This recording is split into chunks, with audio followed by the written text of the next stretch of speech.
શ્રી ગણેશાય નમઃ મિત્રો, આપ સૌનું હાર્દિક સ્વાગત છે।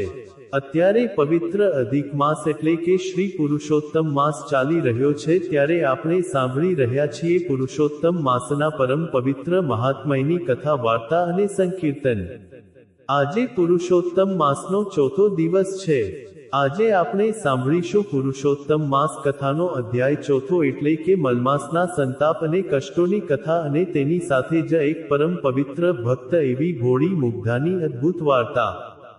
જો આપને આ વિડિયો અને કથા શ્રવણ પસંદ આવે તો લાઈક કરજો અને શેર કરજો। જો આપ પહેલી વખત આ વિડિયો જોઈ રહ્યા છો તો સબસ્ક્રાઇબ કરી લેજો, જેથી આવનારા તમામ નવા અધ્યાય અને વિડિયોની માહિતી આપ સુધી તુરંત પહોંચી શકે। ધન્યવાદ મિત્રો। દર 3 વર્ષે આવતો આ પુરુષોત્તમ માસ માનવ જીવન માટે ઘણો મહત્વપૂર્ણ છે। ખાસ કરીને ભક્તિ, જ્ઞાન અને આત્મશક્તિ પ્રાપ્ત કરવા માટે પુરુષોત્તમ માસ સર્વશ્રેષ્ઠ ગણાય છે। આ આખો મહિનો સાક્ષાત ભગવાન શ્રી નારાયણને સમર્પિત છે, જેમાં ભગવાન શ્રીકૃષ્ણની વિશેષ ભક્તિ થાય છે। સ્વયં પુરુષોત્તમ ભગવાનનું વચન છે કે જે મનુષ્ય વિધિ અનુસાર અને પૂર્ણ આદરથી આ માસનું સેવન કરે છે, તે પોતાના આખા કુળનો ઉદ્ધાર કરીને અંતે અવશ્ય મોક્ષ પ્રાપ્ત કરે છે। તે ભાગ્યશાળી મનુષ્ય પૃથ્વી પર સર્વે મનોકામના પૂર્ણ કરીને અંતે વૈકુંઠ ધામને પ્રાપ્ત કરે છે। પુરુષોત્તમ માસમાં નિત્ય વહેલી સવારે પવિત્ર નદીમાં સ્નાન કરીને તલની તિલાંજલિ આપીને સૂર્યનારાયણ દેવને અર્ઘ્ય દેવાય છે। સાક્ષાત સૂર્યનારાયણ દેવ, જે ભગવાન નારાયણનું જ પ્રત્યક્ષ સ્વરૂપ મનાય છે, તેમની વિધિવત પૂજા થાય છે અને પિતૃઓને તર્પણ પણ કરાય છે। શાસ્ત્રોમાં કહેવાય છે કે આ માસમાં જે કંઈ પણ આપણે દાન પુણ્ય કરીએ છીએ, પાઠ પૂજા વ્રત કે જપ કરીએ છીએ, તેનું સામાન્ય દિવસો કરતાં 1000 ગણું પુણ્ય પ્રાપ્ત થાય છે। એટલા માટે જ તો આ માસને અધિક માસ કહેવાય છે, કારણ કે અહીં જીવને અધિકથી અધિક ફળ પ્રાપ્ત થાય છે। આજે આપણે સાંભળશું પુરુષોત્તમ માસના ચોથા દિવસના મહાત્મયની કથા એટલે કે મલમાસના પરમ દુઃખની વાર્તા। બોલો પુરુષોત્તમ ભગવાનની જય। સુત પુરાણી શૌનક આદિ મુનિઓને ઉદ્દેશીને બોલ્યા કે હે પ્રભુ, ભગવાન નારાયણ નારદજીને આ કથા કહે છે, તથા શ્રીકૃષ્ણ ભગવાન પાંડવોને ઉદ્દેશીને કહે છે કે મલમાસનું શું બન્યું તે હું તમારી સમક્ષ વિસ્તારથી કહું છું, તે તમે એકાગ્ર ચિત્તે સાંભળો। આમ કહીને પ્રભુ મલમાસના દુઃખની કથા સંભળાવવા લાગ્યા। સંસારમાં મળતા તિરસ્કાર, અપમાન અને અશુભ હોવાના મહેણાનને કારણે મલમાસનું જીવન ઝેર જેવું બની ગયું હતું। કોઈ વડીલ કે રક્ષક ન હોવાથી તે વ્યાકુળ હતો। છેવટે ભગવાન વિષ્ણુના ચરણ કમળનો સ્પર્શ કરીને તેણે પોતાના તમામ દુઃખો પ્રભુ સમક્ષ રડતા હૃદયે કહેવા માંડ્યા। મલમાસ ભગવાન નારાયણને કહે છે કે હે દયાસાગર, હે કૃપાનિધાન, હું કંઈ ન સૂઝવાથી અત્યંત અકળાયેલો અને મૂંઝાયેલો આપના પરમ શરણે આવ્યો છું। આખા જગતના લોકોએ મારો તિરસ્કાર કરીને મને હળધૂત કર્યો છે। હું અનાથ છું, નિરાધાર છું, આપ જ મારી રક્ષા કરો। મલમાસ નામ આપીને મારા સગા ભાઈઓએ એટલે કે અન્ય 12 માસોએ મારું ઘોર અપમાન કર્યું છે। મારું જીવન હવે અસહ્ય બની ગયું છે। મારો કોઈ અધિષ્ઠાતા દેવ નથી। આ 30 દિવસના સમયગાળા દરમિયાન સૂર્યનું સંક્રમણ અટકી જાય છે, આથી જ પૃથ્વી પરના લોકો મને અપવિત્ર ગણીને હળધૂત કરે છે। હે પ્રભુ, આપે દેવકીજીને કંસના ભયમાંથી મુક્ત કર્યા હતા। યમુનાજીના વિષમય જળથી મૃત્યુ પામેલા ગોપ બાળકોને આપે ફરીથી સજીવન કર્યા હતા। ભરી સભામાં દુષ્ટ દુશાસનના હાથમાંથી દ્રૌપદીજીના ચીર પૂરીને તેમને બચાવ્યા હતા। તો શું આપ મારા જેવા શરણાગતની રક્ષા નહીં કરો? કુબજાને સુંદર રૂપ આપનાર અને ગજેન્દ્ર હાથીને મોક્ષ આપનાર એવા આપ મારા ઉદ્ધારક બનો। આટલું કહીને મલમાસ પોકે પોકે રડવા લાગ્યો અને પ્રભુના ચરણોમાં આંસુ વહાવવા લાગ્યો।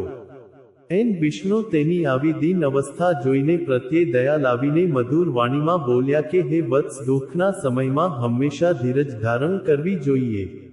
માત્ર રડવાથી કંઈ વળતું નથી। મારે શરણે આવેલ કોઈ પણ દુઃખી જીવ ક્યારેય સંકટ મુક્ત થયા વિના પાછો ફરતો નથી।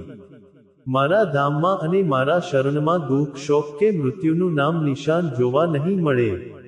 હું તને આ તમામ કષ્ટોમાંથી મુક્ત કરીશ। તારે જે કંઈ પણ કહેવું હોય તે ધૈર્ય અને શાંતિથી મને કહે. ભગવાન વિષ્ણુના આવા પરમ શાંતિ આપનારા વચનો સાંભળીને મલમાસને ઘણો આનંદ થયો. તે બે હાથ જોડીને નમ્રતાપૂર્વક બોલ્યો કે હે પરમ કૃપાળુ પરમાત્મા, મારું જે દુઃખ હતું તે મેં આપની સમક્ષ જાહેર કરી દીધું છે. હવે સંસારમાં મારો તિરસ્કાર ન થાય અને મારા જેવા અન્ય માસો, પક્ષો અને તિથિઓના જેમ જેમ પોતપોતાના અધિષ્ઠાતા દેવ છે તેમ મને પણ કોઈ સમર્થ અધિષ્ઠાતા દેવ આપો, જેથી મારો પણ અધિષ્ઠાતા સ્થાપિત થાય. આ માસમાં લોકો શુભ અને પવિત્ર કાર્યો કરી શકે તેવી આપ કૃપા કરો. લોકો મને મલમાસ કહીને ન ધુત્કારે તે માટે મારું કોઈ યોગ્ય નવું નામકરણ કરી આપો. આપ દીનદયાળુ છો. મારા ઉપરના આ માનસિક અને શારીરિક કષ્ટો મને મરણ તુલ્ય લાગે છે, માટે મને તેમાંથી વેગળો કરો અને ઉગારો. આમ કહીને મલમાસ અત્યંત ભાવુક થઈને મૂર્છા પામીને ભગવાન વિષ્ણુના શ્રી ચરણોમાં ઢળી પડ્યો. શ્રી બૃહદ નારદીય પુરાણના પુરુષોત્તમ મહાત્મયનો મલમાસના દુઃખની કથા નામનો ચોથો અધ્યાય સંપૂર્ણ થાય છે. બોલો પુરુષોત્તમ ભગવાનની જય. હવે આપણે સાંભળીએ પુરુષોત્તમ માસના ચોથા દિવસની પરમ પવિત્ર કથા વાર્તા, એટલે કે ભોળી મુગ્ધાની કથા. બોલો ભગવાન શ્રીકૃષ્ણની જય. પ્રાચીન કાળમાં અવંતી નગરીમાં વિષ્ણુદેવ નામના એક વેદપાઠી બ્રાહ્મણ રહેતા હતા. તેમને દેવલ અને માધવ નામના બે દીકરા હતા. સમય આવતા બંને દીકરાઓ ઉંમરલાયક થતા સારો ઘર વર જોઈને પરણાવ્યા. મોટા દીકરા દેવલની પત્નીનું નામ રૂપતી હતું. પોતાના નામ પ્રમાણે તે અત્યંત સ્વરૂપવાન અને સુંદર હતી, પણ સ્વભાવે તે ભારે ઈર્ષાળુ, વડકણી અને કપટી પણ હતી. જ્યારે નાના દીકરા માધવની પત્નીનું નામ મુગ્ધા હતું. મુગ્ધા સૌના મન મોહી લે તેવા પરમ ગુણવાળી, સુશીલ, સ્નેહાળ, દયાવંત, સરળ સ્વભાવની અને ભલી ભોળી હતી. આમ સમય પસાર થતા વિષ્ણુદેવ માંદા પડ્યા અને વૃદ્ધાવસ્થાને કારણે મરણ પામ્યા. હવે આખા ઘરની તમામ જવાબદારી દેવલ અને માધવના માથે આવી પડી હતી. થોડા સમય સુધી તો પિતાની મૂડીમાંથી તેમણે જેમ તેમ કરીને ઘર ચલાવ્યું, પરંતુ પિતાજીની બચત ખલાસ થતા તેઓ ભારે મૂંઝવણમાં મુકાયા. જીવન નિર્વાહ ચલાવવા માટે બંને ભાઈઓએ મહેનત કરવામાં કોઈ કચાસ રાખી નહીં, પરંતુ નસીબે સાથ ન આપ્યો અને મહેનતનું કોઈ ફળ મળ્યું નહીં. બંને ભાઈઓ એકાંતમાં વિચારવા લાગ્યા કે અહીં આપણી વિદ્યાની કોઈ કદર થતી નથી અને આપણું નસીબ પણ કંઈક વાંકું લાગે છે, માટે આપણે પરદેશ ખેડવો જોઈએ. પરદેશમાં આપણી વિદ્યાની કદર થશે અને ત્યાં આપણે સારી કમાણી કરી શકીશું. આમ વિચારી બંને ભાઈઓએ પરદેશ જવાની તમામ તૈયારીઓ કરી લીધી. વતનમાંથી નીકળતા પહેલા નાના ભાઈ માધવને મનમાં થયું કે મારી ગેરહાજરીથી મારી ભોળી પત્ની મુગ્ધા એકલી પડી જશે અને અકળાશે, મૂંઝાશે, માટે મોટી ભાભીને તેની ભલામણ કરતો જાવ. આમ વિચારીને તેણે જતી વખતે ભાભી રૂપતી પાસે જઈને કહ્યું કે ભાભી, તમે ઘરમાં વડીલ છો, સમજદાર છો, માટે મારી ગેરહાજરીમાં તમે ભોળી મુગ્ધાનું ખાસ ધ્યાન રાખજો અને તેને ઓછું આવવા દેશો નહીં. કોઈ વેળા તેનાથી નાની મોટી ભૂલ થઈ જાય તો મોટું મન રાખીને તમે તેને માફ કરી દેજો અને ઘરમાં હળીમળીને રહેજો. બંને ભાઈઓ પરદેશ કમાવવા માટે ગયા. તે પછી રૂપતીએ પોતાનું અસલી ક્રૂર સ્વરૂપ પ્રગટ કર્યું. તે મુગ્ધાને કારણ વગર હેરાન કરવા લાગી અને જેમ તેમ બોલીને મહેણા મારવા લાગી. એક દિવસ રૂપતીએ રાંધવાની નજીવી બાબતમાં મુગ્ધા સાથે બહુ મોટો ઝઘડો કર્યો અને તેને ધક્કા માર્યા, ઢોંસા માર્યા, તમાચા માર્યા અને હડસેલો મારીને ઘરમાંથી એક જ કપડે બહાર કાઢી મૂકી. મુગ્ધા તો રોતી કકડતી પહેરેલે કપડે જ ઘરની બહાર નીકળી ગઈ અને ગામના છેડે એક નાની ઓરડી ખાલી હતી તેમાં જઈને રહેવા લાગી. ત્યાં આજુબાજુ રહેતા પાડોશી લોકો મુગ્ધાની આવી દયનીય હાલત જોઈને તેને નિરાધાર સમજીને વાસણ કુસણ અને ખાવા માટે દાણા દૂણી આપ્યા, જેથી મુગ્ધાને થોડી રાહત થઈ. તે લોકોના ઘેર દળના પાણી અને કામકાજ કરીને પોતાનું ગુજરાન ચલાવતી હતી. મુગ્ધા એટલી ભોળી અને સરળ સ્વભાવની હતી કે કોઈનું પણ કામ વગર સ્વાર્થે કરી છૂટતી હતી. તે કોઈ વાર જેઠાણી રૂપતીના ઘેર ખબર પૂછવા પણ જતી અને તેમના ઘરનું કામકાજ પણ હોંશે કરી આપતી, પણ પાપી હૃદયની રૂપતીને તેનો કોઈ ગુણ દેખાતો ન હતો. દુષ્ટ સ્વભાવની રૂપવતી અભિમાનની પુત્રી હતી. તે દંભ અને દેખાવ કરવામાં ભારે પાવરધી હતી અને એવો દંભ કરતી કે ભલભલા જ્ઞાનીઓને છેતરી નાખે. ધર્મ ધ્યાનમાં તેને જરાય સાચી શ્રદ્ધા ન હતી, પણ બની ઠનીને સાંજ પડે એટલે ગામના લોકો જુએ તે રીતે દેવદર્શને જાય, કથા વાર્તા સાંભળવા જાય અને દેખાડો કરવા અન્ન તથા વસ્ત્રનું દાન પણ આપે. આમ બધું તે માત્ર લોકપ્રશંસા મેળવવા માટે કરતી હતી. આમ ને આમ દિવસો વીતતા અધિક પુરુષોત્તમ માસ આવ્યો. અવંતી નગરીના તમામ નરનારીઓએ શ્રદ્ધાપૂર્વક વ્રતનો પ્રારંભ કર્યો. લોકો સવારે વહેલા બ્રાહ્મ મુહૂર્તમાં ઉઠીને પવિત્ર નદીએ સ્નાન કરવા જાય, કાંઠાગોરમાની વાર્તા સાંભળે, દાન પુણ્ય કરે અને દેવ દર્શને જાય. મુગ્ધા તો એટલી બધી ભોળી હતી કે આ પુરુષોત્તમ વ્રત શું છે અને તેનો મહિમા કેવો છે તેની તેને મુદ્દલ ખબર ન હતી. જ્યારે તેણે રૂપતીને હાથમાં પૂજાની સુંદર થાળી લઈને નદીએ નાહવા જતી જોઈ, ત્યારે તેને મનમાં ખ્યાલ આવ્યો કે આજે નક્કી કોઈ મોટું વ્રત છે. તે વ્રત જાણવાની તીવ્ર ઈચ્છા મુગ્ધાને થઈ, એટલે તે દોડીને રૂપતી પાસે ગઈ અને આ વ્રત શાનું છે, તેની શું વિધિ છે તે અંગે આદરપૂર્વક પૂછવા લાગી. ત્યારે અભિમાની રૂપતીએ મોટો છણકો કરીને તેને હળદૂત કરી કંઈ પણ જવાબ આપ્યા વગર ત્યાંથી કાઢી મૂકી. આનાથી મુગ્ધાના કોમળ હૃદયને ઘણું દુઃખ થયું. તે રડતી આંખે ઘર તરફ પાછી ફરી રહી હતી, ત્યાં રસ્તામાં તેને રૂપતીની ખાસ પરમ બહેનપણી શ્યામા મળી. તેના નામ પ્રમાણે જ તેના ગુણ કાળા હતા.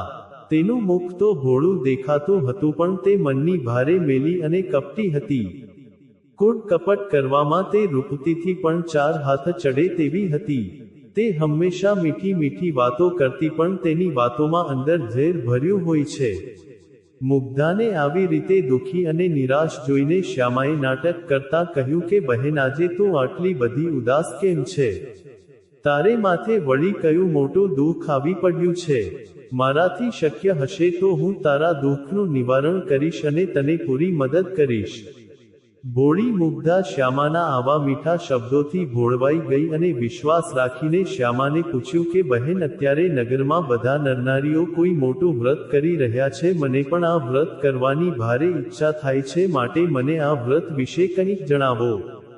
હું મારી જેઠાણીને પૂછવા ગઈ હતી, પરંતુ તેમણે તો મને તિરસ્કારીને કંઈ જવાબ ન આપ્યો. બહેન, જો તમે આ વ્રત વિશે જાણતા હો તો મને કૃપા કરીને કહો. ત્યારે શ્યામાએ મનમાં કટાક્ષ કરીને મુગ્ધાને ભોળવીને હેરાન કરવાના હેતુથી પુરુષોત્તમ વ્રતની તદ્દન અવળી અને ખોટી વિધિ બતાવતા કહ્યું કે બહેન સાંભળ, આ અધિક માસનું બીજું નામ મલમાસ છે. આ વ્રત 2 પ્રકારે થાય છે.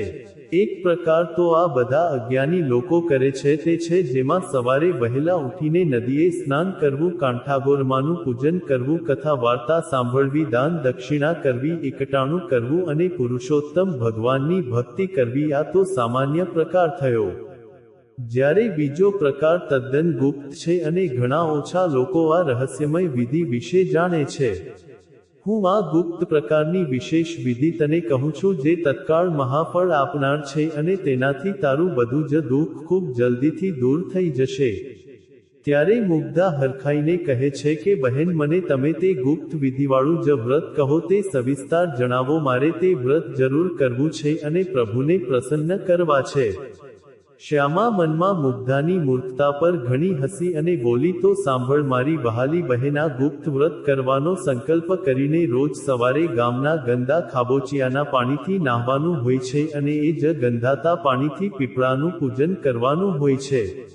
વ્રત દરમિયાન ભૂખ્યા નથી રહેવાનું, પણ દિવસમાં 3 ટક ધરાઈને ખાવાનું હોય છે અને ખાવામાં માત્ર તીખી તમતમતી અને તળેલી વસ્તુઓ જ ખાવાની હોય છે. ભૂલથી પણ આ માસમાં કોઈને સારું દાન ન આપવું, અને જો આપવું જ હોય તો તોડિયા પડિયા એટલે કે ફાટેલા પાંદડાના પડિયા બનાવીને એનું જ દાન કરવું. તું જો આટલું પવિત્રતાથી કરીશ તો તારું બધું દુઃખ પળવારમાં નષ્ટ થઈ જશે અને તું ઘણી બધી સમૃદ્ધિશાળી અને સુખી થઈ જઈશ. ભોળી મુગ્ધા તો શ્યામાની આવી ઘોર છેતરામણી વાતોમાં આવી ગઈ.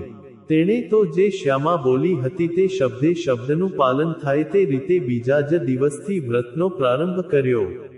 મુગ્ધા તો દરરોજ સવારે કડકતી ઠંડીમાં ગામના ગંદા પાણીના ખાબોચિયામાં જઈને નાહવા લાગી અને તે જ ગંધાતા પાણીનો લોટો ભરીને પીપળા દેવનું પૂજન કરવા લાગી. મન ન હોવા છતાં પણ પ્રભુની આજ્ઞા સમજીને તે 3 સમયે તીખી તમતમતી તળેલી વસ્તુઓ ખાવા લાગી. આમ કરતા કરતા વ્રતનો છેલ્લો દિવસ આવ્યો એટલે મુગ્ધા શ્યામા પાસે જઈને કહેવા લાગી કે બહેન, તમે કહેલ તે મુજબ મેં આખા માસ દરમિયાન કડક નિયમો સાથે વ્રત પૂર્ણ કર્યું છે. હવે તો પુરુષોત્તમ ભગવાન મારા ઉપર પ્રસન્ન થશે ને? શ્યામા કહે છે કે હા બહેન, તું જે પીપળાનું પૂજન કરતી હતી તે પીપળાએ જઈને આજે સાંજે તારે કહેવાનું છે કે હે પીપળામાં રહેલા પુરુષોત્તમ ભગવાન, મેં સાચા અને પવિત્ર હૃદયથી આપના મલમાસનું ગુપ્ત વ્રત કર્યું છે. તો હે પ્રભુ, આપ મારી ભક્તિ પર પ્રસન્ન થાઓ અને મને આજ્ઞા આપો એટલે હું આ વ્રતનું સુંદર ઉદ્યાપન કરું. ત્યારે મુગ્ધા વચમાં જ ચિંતાતુર થઈને બોલી, પણ બહેન, જો ભગવાન ન આવે અને આજ્ઞા ન આપે તો? ત્યારે શ્યામા તેની મજાક ઉડાવતા કહે છે કે એવું તે કઈ બનતું હશે ભલા? ભગવાન તારા પર રાજી હોય એટલે તરત જ ઉદ્યાપન કરવાની આકાશવાણીથી આજ્ઞા કરશે અને એ વેળાએ તારે હાથ જોડીને કહેવાનું કે હે ભગવાન, કાલે મારે ઘેર જમવા પધારજો. શ્યામા તો મુગ્ધાના આવા ભોળપણનો પૂરો લાભ લઈને તેને નગરમાં વધુ ફજેત કરવા માટે બનાવતી હતી. ભોળી મુગ્ધા તો સાંજ પડતા જ ગંધાતા પાણીનો લોટો લઈને પીપળા પાસે ગઈ અને વિધિપૂર્વક પાણી રેડીને 2 હાથ જોડી પ્રભુને ભાવથી જમવાનું આમંત્રણ આપ્યું. ભોળી મુગ્ધાના આવા નિષ્કપટ, નિષ્પાપ અને અદ્ભુત ભોળપણ પર અખિલ બ્રહ્માંડનો નાથ સાક્ષાત શ્રી પુરુષોત્તમ ભગવાન રીઝી ગયા. પીપળાના વૃક્ષમાંથી દિવ્ય અવાજ આવ્યો અને ભગવાન બોલ્યા કે હે દીકરી, તારા આ અદ્ભુત ભોળપણ અને સાચા હૃદય પર હું પરમ પ્રસન્ન છું. હું આવતીકાલે અવશ્ય તારે ઘેર બપોરે જમવા આવીશ, પરંતુ જો નગરમાં કોઈ મારા માટે પૂછપરછ કરે તો તું એવું કહેજે કે પરદેશ ફરવા ગયેલો મારો સગો ભાઈ એકાએક વર્ષો પછી ઘેર પાછો આવ્યો છે અને તે જ જમવા આવનાર છે. મુગ્ધા તો આ સાંભળીને પરમાનંદમાં આવી ગઈ. તે ત્યાંથી સીધી દોડતી દોડતી શ્યામાને ઘેર ગઈ અને બધી બનેલી સત્ય વાત કહી સંભળાવી. તો કપટી શ્યામાએ મુગ્ધાની આ સાચી વાતને મસ્કરી અને વહેમમાં ઉડાવી દીધી અને તેની નગરમાં વધુ ફજેતી થાય તે દ્રષ્ટિએ તેણે નવો પેંતરો રચતા કહ્યું કે મુગ્ધા, તું ઉજવણું કરે તેમાં ગામના 51 વિદ્વાન બ્રાહ્મણોને જમવા માટે બોલાવજે. રસોઈમાં તારે બધી વાનગીઓ બનાવવી, પરંતુ લાડુ તો માત્ર એક જ મોટો બનાવવો અને જ્યારે તારો ભાઈ બનીને ભગવાન આવે ત્યારે તેમને તે એક લાડુ આપીને સૌ બ્રાહ્મણોને પીરસી દેવાનું કહેજે. ભોળી મુગ્ધાએ શ્યામાની આ કપટ ભરેલી વાત પણ સાચા મનથી પ્રભુની ઈચ્છા માની લીધી અને 51 બ્રાહ્મણોને ત્યાં જઈને આવતીકાલે મારે ત્યાં જમવાનું પરમ નોતરું આપી આવી. બીજા દિવસે બપોરનો સમય થતા જ નોતરેલા બ્રાહ્મણો મુગ્ધાની નાની ઓરડીએ જમવા માટે આવવા લાગ્યા. મુગ્ધા તો હાથ જોડીને પુરુષોત્તમ ભગવાનની ક્યારની વાટ જોતી દરવાજે ઊભી રહી હતી. તે આવેલા બ્રાહ્મણોને આદરપૂર્વક કહેવા લાગી કે હે ભૂદેવો, થોડીવાર શાંતિ રાખો, મારો સગો ભાઈ હમણાં જ આવે છે, પછી તમને બધાને પંક્તિમાં જમવા બેસાડું છું. બીજી તરફ તેની જેઠાણી રૂપતી પણ પોતાના અહંકારમાં 101 બ્રાહ્મણોને જમવા માટેના આમંત્રણ આપી આવી હતી અને તેણે રસોઈની પૂરતી અને ભવ્ય તૈયારીઓ કરી રાખી હતી. ધીમે ધીમે તેના ઘેર પણ બ્રાહ્મણો જમવા માટે આવીને બેસવા લાગ્યા હતા. સમય જેમ જેમ વીતતો ગયો તેમ તેમ મુગ્ધાના મનમાં ભારે ચિંતા થવા લાગી. તેણે મનોમન આંખો બંધ કરીને પુરુષોત્તમ ભગવાનને આકુળ વ્યાકુળ થઈને યાદ કર્યા. એવામાં ત્યાં આગળ એક અત્યંત તેજસ્વી યુવાન હસતો હસતો આવ્યો અને બોલ્યો કે અહીં મુગ્ધા બહેન રહે છે. મુગ્ધા તો હર્ષના આંસુ વહાવતી દોડી આવી અને હા ભાઈ હા કહીને પ્રભુનો હાથ પકડીને તે અત્યંત આદરથી ઘરમાં લાવી. ભગવાન મંદ હસવા લાગ્યા. મુગ્ધા ભાવવિભોર થઈને બોલી કે મારા વહાલા ભાઈ, આજે ઘણા દહાડે તને તારી આ ગરીબ બહેનનું ઘર સાંભળ્યું અને તું અહીં ભૂલો પડ્યો. આવો ઘરમાં બેસો, હજુ તો પેલા પધારેલા ભૂદેવોને જમાડવાના બાકી છે. મુગ્ધાએ ભગવાનને ઘરમાં લઈ જઈને આસન આપી બેસાડ્યા, પછી બહાર બેઠેલા બધા બ્રાહ્મણોને લાઈનમાં જમવા બેસાડ્યા અને પતરાળા મૂક્યા. ત્યારબાદ તેણે ભગવાનને ઘરમાં જે એક મોટો લાડવો બનાવ્યો હતો તે વાસણમાં આપીને કહ્યું કે ભાઈ, આ એક જ લાડુમાં આપણે આ બધા બ્રાહ્મણોને તૃપ્ત કરવાના છે, માટે તમે જ પીરસવા પધારો. ભગવાને હસીને એક મોટી કથરોટ લીધી, તેમાં તે લાડુ મૂકીને તેના ઉપર પોતાનું દિવ્ય પીતાંબર વસ્ત્ર ઢાંકી દીધું. પછી પ્રભુ પોતે હાથમાં પાત્ર લઈ પીરસવા નીકળ્યા. ભગવાન બ્રાહ્મણોને પ્રેમથી પૂછતા જાય અને તે બ્રાહ્મણો જેટલા માંગે તેટલા લાડુ કથરોટમાંથી કાઢીને મૂકતા જાય. વસ્ત્રની અંદરથી લાડુ ખૂટતા જ ન હતા. સાથે સાથે બીજી બધી રસોઈ પણ અક્ષય બનીને પીસાતી જતી હતી. ભગવાને રસોઈમાં એવી અલૌકિક મીઠાશ મૂકી દીધી કે બધા બ્રાહ્મણો હોંશે હોંશે અને ભારે હરખથી ઓડકાર ખાતા ખાતા જમવા લાગ્યા. જમતા જમતા તેઓને સાક્ષાત અમૃતના ઓડકાર આવતા હતા. બ્રાહ્મણો તૃપ્ત થઈને જમી રહ્યા પછી તેમને જ્યારે પોતાના પતરાળામાં મૂકેલ પેલા તોડિયા પડિયા જોયા તો તેઓ આશ્ચર્યચકિત થઈ ગયા, કારણ કે તે બધા પડિયા શુદ્ધ સોનાના બની ગયા હતા. મુગ્ધાએ દરેક બ્રાહ્મણોને દક્ષિણામાં તે સોનાના પડિયા આપ્યા. દક્ષિણામાં સાક્ષાત સોનાના પડિયા મળતા જ બધા બ્રાહ્મણો રાજી રાજી થઈ ગયા અને મુગ્ધાની જય બોલાવતા તથા તેને અખંડ સૌભાગ્યવતી અને ધન ધાન્યના આશીર્વાદ આપતા આપતા પોતપોતાને ઘેરે જવા લાગ્યા. આ બાજુ જેઠાણી રૂપતીએ 101 બ્રાહ્મણોને આસન પર જમવા બેસાડ્યા હતા. પતરાળા મૂક્યા અને નોકરો દ્વારા લાડુ પીરસવાનું શરૂ કર્યું, પણ જેવો લાડુ પતરાળામાં મુકાયો કે તરત જ તે સુંદર લાડુ કાળી માટીના ઢેફા જેવા દેખાવા લાગ્યા. રસોઈમાંથી માટીની દુર્ગંધ આવવા લાગી. આ જોઈને બધા બ્રાહ્મણો અત્યંત ગુસ્સે થયા અને પાટલા પરથી ઊભા થઈ ગયા. તેઓ સમજ્યા કે અહંકારી રૂપતીએ બ્રાહ્મણોની મજાક ઉડાવી છે અને અપમાન કર્યું છે, તેથી બ્રાહ્મણો શ્રાપ આપતા હોય તેમ ઘણા ગુસ્સે થયા. પોતાના જ લાડુ માટીના બનેલા જોઈને રૂપતી પણ આશ્ચર્ય પામી અને ભયભીત થઈ ગઈ. તેને મનમાં મોટો સંદેહ અને પસ્તાવો થઈ ગયો કે નક્કી પુરુષોત્તમ ભગવાન મારા દમથી મારા ઉપર ભારે નારાજ થયા લાગે છે. તેણે કાન ફાડી નાખે તેવી મુગ્ધાના ભવ્ય ઉજવણીની વાતો સાંભળી, જેમાં બધા બ્રાહ્મણો મુગ્ધાની રસોઈના અને તેના ભાઈના વખાણ કરતા કરતા જતા હતા અને દક્ષિણયું કે સાક્ષાત પુરુષોત્તમ ભગવાન જ મુગ્ધાની ભક્તિ પર પ્રસન્ન થઈને તેનો ઉદ્ધાર કરવા આવ્યા છે અને પોતાની ઉપર પ્રભુની અવકૃપા થઈ છે. મુગ્ધાને ત્યાં બધા બ્રાહ્મણોએ જમી લીધું પછી ફક્ત મુગ્ધાને જ જમવાનું બાકી રહ્યું હતું. ભગવાને મુગ્ધાના હાથમાં પેલા લાડુનો થોડો પ્રસાદ મૂકીને પ્રેમથી ખાઈ જવા માટે જણાવ્યું. તે દિવ્ય પ્રસાદ મોંમાં મૂકવાની સાથે જ ચમત્કાર થયો અને મુગ્ધાનું આખું ભોળ પણ પળવારમાં અદૃશ્ય થઈ ગયું અને તેની બુદ્ધિ પરમ જ્ઞાની અને તેજસ્વી બની ગઈ. તેના ચહેરા ઉપર એક અલૌકિક અને દિવ્ય તેજ પથરાઈ ગયું. મુગ્ધા પોતાના ભાઈના સ્વરૂપમાં આવેલા સાક્ષાત અખિલાંડ કોટી બ્રહ્માંડ નાયક શ્રી પુરુષોત્તમ ભગવાનને ઓળખી ગઈ અને તેણે દોડીને પ્રભુના ચરણો પકડી લીધા અને આંસુ સારવા લાગી. મુગ્ધા ભગવાનને ગદગદ કંઠે કહે છે કે હે નાથ, હે જગન્નાથ, મારા જેવા પામર જીવ ઉપર આપે અનંત કૃપા કરી છે. હવે આપ પોતાના ખરા ચતુર્ભુજ સ્વરૂપમાં પ્રગટ થઈને મને દર્શન આપો અને મારું કલ્યાણ કરો પ્રભુ. ભગવાન પુરુષોત્તમ પણ પોતાની ભક્તની વ્યાકુળતા જોઈને પોતાના અસલી શંખ ચક્ર ગદા પદ્મધારી દિવ્ય સ્વરૂપમાં પ્રગટ થયા અને મુગ્ધાને દર્શન આપ્યા. પ્રભુએ તેના માથે વરદ હસ્ત મૂકીને આશીર્વાદ આપતા કહ્યું કે હે દીકરી, થોડા જ સમયમાં તારો પતિ માધવ પરદેશથી અઢળક કમાણી કરીને ઘેરે પાછો આવશે. તારા આ પવિત્ર પુણ્યબળના પ્રતાપે તારું આખું ઘર સુખ સાહેબી અને સમૃદ્ધિ ભોગવશે અને આ પૃથ્વી પર જીવનના અંત સમયે તું અને તારો પતિદેવ બંને સદેહે વિમાનમાં બેસીને વૈકુંઠ ધામમાં આવશો. વધુમાં કપટી શ્યામાના કહેવાથી તે જે ગંદા પાણીના ખાબોચિયામાં આખો મહિનો સ્નાન કર્યું છે તે કુંડી હવે પૃથ્વી પર મુગ્ધા સરોવર તરીકે જગવિખ્યાત થશે અને જે કોઈ ભાવિક ભક્તો ભવિષ્યમાં આ સરોવરમાં આવીને શ્રદ્ધાથી સ્નાન કરશે તેના સર્વે જન્મોના પાપ નષ્ટ થઈ જશે.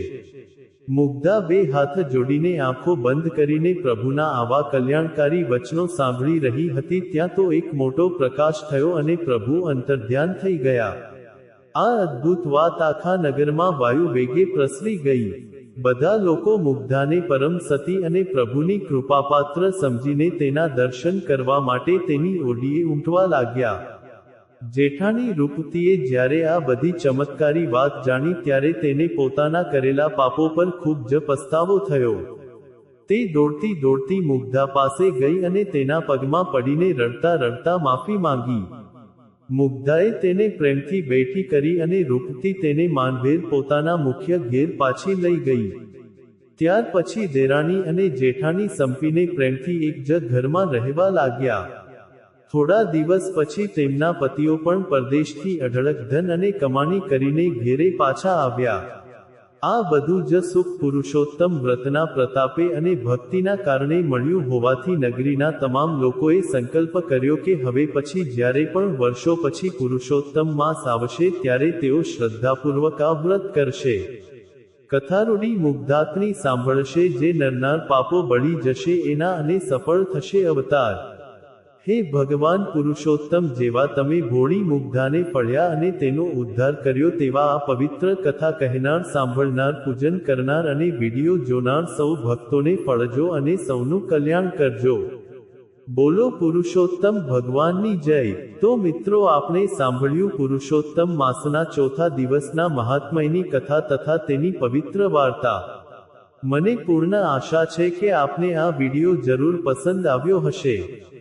હવે આપણે સાંભળીએ ભગવાન પુરુષોત્તમનું મધુર સંકીર્તન. બોલો પૂર્ણ પુરુષોત્તમ ભગવાનની જય. હે કરુણાના કરનારા, તારી કરુણાનો કોઈ પાર નથી. હે સંકટના હરનારા, તારી કરુણાનો કોઈ પાર નથી. મારા પાપ ભર્યા છે એવા હું તો ભૂલ્યો કરવી તારી સેવા. મારી ભૂલોના ભૂલનારા, તારી કરુણાનો કોઈ પાર નથી.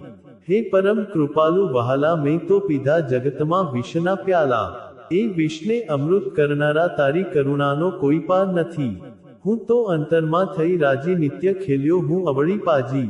એ અવળીને સવળી કરનારા, તારી કરુણાનો કોઈ પાર નથી. મને જડતો નથી સંસારમાં કિનારો, મારો ક્યાંથી આવે આ નૈયાનો આરો. મારા સાચા ખેવનહારા, તારી કરુણાનો કોઈ પાર નથી. ભલે છોરું કચોરું થાય પણ તું તો સાચો માવતર કહેવાય. મીઠી છાયાના દેનારા, તારી કરુણાનો કોઈ પાર નથી. છે ભક્તનું દિલ આજે ઉદાસી, તારા ચરણે લેજે મને અવિનાશી. રાધાના દિલ હરનારા, તારી કરુણાનો કોઈ પાર નથી. હે કરુણાના કરનારા, તારી કરુણાનો કોઈ પાર નથી. હે સંકટના હરનારા, તારી કરુણાનો કોઈ પાર નથી.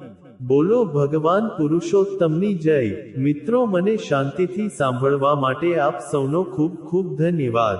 આપ સૌને મારા જય શ્રી કૃષ્ણ.